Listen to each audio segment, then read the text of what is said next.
Hello everyone and welcome to my channel My Classroom। हम यहाँ पढ़ते हैं हिंदी और इंग्लिश।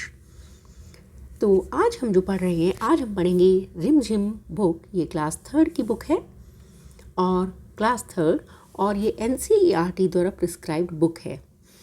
तो आज हम क्या पढ़ेंगे, चलिए पहले ये सोच। आज आप बच्चों, आप सभी को कहानी सुनते हो आप अपने पेरेंट्स से। कभी कभी मम्मी कहानी सुना देती हैं, है ना। कभी कभी हमारे घर में दादी होती हैं, वो कहानी सुना देती हैं। तो आज की ये कहानी बड़ी मज़ेदार कहानी है और नाम है इसका, ज़रा अजीब सा नाम है इसका टिप टिपवा। टिप टिपवा, आपने कभी सुना है ऐसा नाम? आई एम श्योर कि आपने ये नाम नहीं सुना होगा। तो चलिए देखते हैं इस कहानी में ऐसा क्या है। टिप टिपवा, जी हाँ, टिप टिपवा ये उत्तर प्रदेश की लोक कथा है।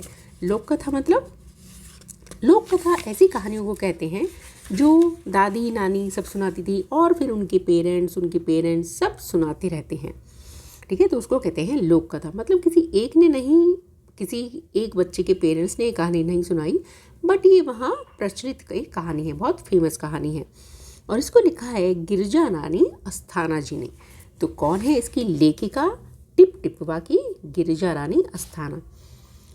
तो चलिए सुनते हैं कहानी टिप टिपवा। एक थी बुढ़िया, उसका एक पोता था। पहले हम इसे एक कहानी जैसे सुन लेते हैं और बाद में मैं इसके आपको जो इसमें डिफ़िकल्ट वर्ड्स हैं उनके अर्थ समझाऊंगी। ठीक है। एक थी बुढ़िया, उसका एक पोता था। पोता रोज रात में सोने से पहले दादी से कहानी सुनता। दादी रोज उसे तरह तरह की कहानियाँ सुनाती, जैसे आपकी मम्मी आपको सुनाती हैं। एक दिन मूसलाधार बारिश हुई और ऐसी बारिश पहले कभी नहीं हुई। सारा गांव बारिश से परेशान था। कभी कभी बहुत बारिश होती है और हम सब परेशान हो जाते हैं। तो ऐसी बुढ़िया की झोंपड़ी में पानी जगह जगह से टपक रहा था। मतलब इतना बारिश थी कि जहाँ देखो वहाँ पानी ही पानी था और उस बुढ़िया दादी की कुटिया झोंपड़ी में भी पानी टपक रहा था। इस बात से बेखबर पोता दादी की गोद में लेटा कहानी सुनने के लिए मचल रहा था। दादी कहानी सुनाओ ना, दादी कहानी सुनाओ ना, ऐसे वो कर रहा था। बुढ़िया खींच कर बोली, अरे बचवा, कहानी सुनाए, ये टिपवा से जान बची तब ना।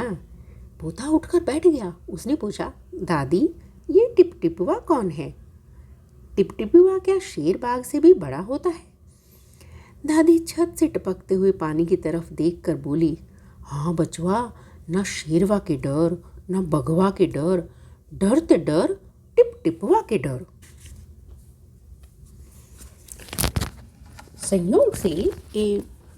संयोग से मुसीबत का मारा एक बाघ बारिश से बचने के लिए झोंपड़ी के पीछे बैठा था, क्योंकि बहुत बारिश हो रही थी। बेचारा बाघ बारिश से घबराया हुआ था। बुढ़िया की बात सुनते ही वह और भी डर गया। अब यह टिप टिपवा कौन सी बला है? शेर ने सोचा या बाघ ने सोचा, जरूर यह कोई बड़ा जानवर है। तभी तो बुढ़िया शेर बाघ से ज़्यादा टिप टिपवा से डरती है। इससे पहले कि बाहर आकर वह मुझ पर हमला करे, मुझे ही यहाँ से भाग जाना चाहिए। बाघ ने ऐसा सोचा और झटपट वहाँ से दुम दबाकर भाग चला। उसी गांव में एक धोबी रहता था। वह भी बारिश से परेशान था। आज सुबह से उसका गधा गायब था। सारा दिन वह बारिश में भीगता रहा और जगह जगह गधे को ढूंढता रहा, लेकिन वह कहीं नहीं मिला। धोबी की पत्नी बोली, जाकर गांव के पंडित जी से क्यों नहीं पूछते? वे बड़े ज्ञानी हैं, आगे पीछे सबके हाल की उन्हें खबर रहती है। पत्नी की बात धोबी को जंच गई। अपना मोटा लठ उठाकर वह पंडित जी के घर की तरफ चल पड़ा। उसने देखा पंडित जी घर में जमा बारिश का पानी उलीच उलीच कर फेंक रहे थे। धोबी ने बेसब्री से पूछा, महाराज, मेरा गधा सुबह से नहीं मिल रहा है, जरा पोथी मांझ कर बताइए तो वह कहाँ है? सुबह से पानी उलीचते उलीचते पंडित जी थक गए थे। धोबी की बात सुनी तो झुंझला पड़े और बोले, मेरी पोथी में तेरे गधे का पता ठिकाना लिखा है क्या, जो आ गया पूछने? अरे जाकर ढूंढ किसी गढ़ई पोखर में। और पंडित जी लगे फिर पानी उलीचने। धोबी वहाँ से चल दिया। चलते चलते वह एक तालाब के पास पहुँचा। तालाब के किनारे ऊंची ऊंची घास उग रही थी। धोबी घास में गधे को ढूंढने लगा।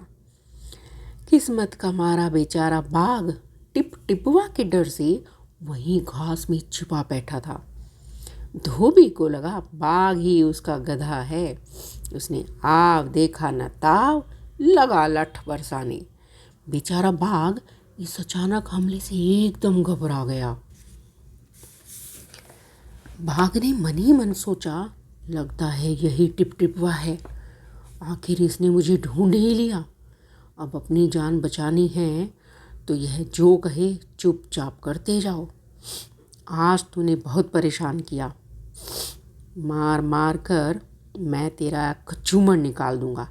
ऐसा कहकर धोबी ने बाघ का कान पकड़ा और खींचता हुआ घर की तरफ चल दिया।